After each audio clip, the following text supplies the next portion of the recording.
আসসালামু আলাইকুম, নাজিরুল ইসলাম। আপনারা সবাই দেখছেন, আগের ভিডিওতে দেখাইছি আমি আসলে ঢাকা ভার্সিটিতে আসছি, টাকা দিয়েছি।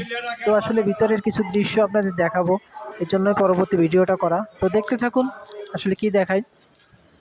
দেখেন, সিরিয়ালে সবাই দাঁড়ানো আছে, এখানে একে একে সবাই দাঁড়ানো।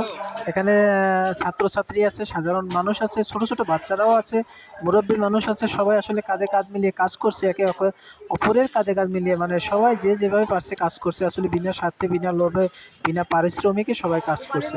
আসলে এই কাজটা হচ্ছে কি, যে ত্রাণটা আসছে, সমস্ত ত্রাণ, বিভিন্ন টাকা, বিভিন্ন ফান্ড, এই ফান্ড থেকে আসে, আসলে সব এক হচ্ছে সমন্বয়কের কাছে।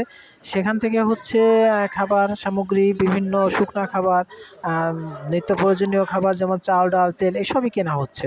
এখানে বিষয়ে যে ভ্রমণটা দেখছেন, আসলে এটা হচ্ছে পিছনে খাবার দাবার ভিতরে সব কিছু আছে।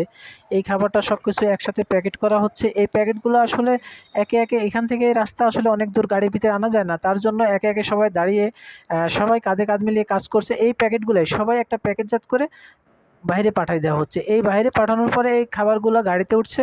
এই গাড়িগুলো যেখানে যাওয়ার দরকার, মূল যেখানে ত্রাণ সামগ্রীটা পৌঁছানোর দরকার, যেখানে বন্য দুর্যোগ এলাকা, সেখানেই পাঠানো হচ্ছে। আসলে আসলে দেখেন, মাঠে অনেক খাবার, পানি, তেল, অনেক কিছুই আছে, যে আসলে অনেক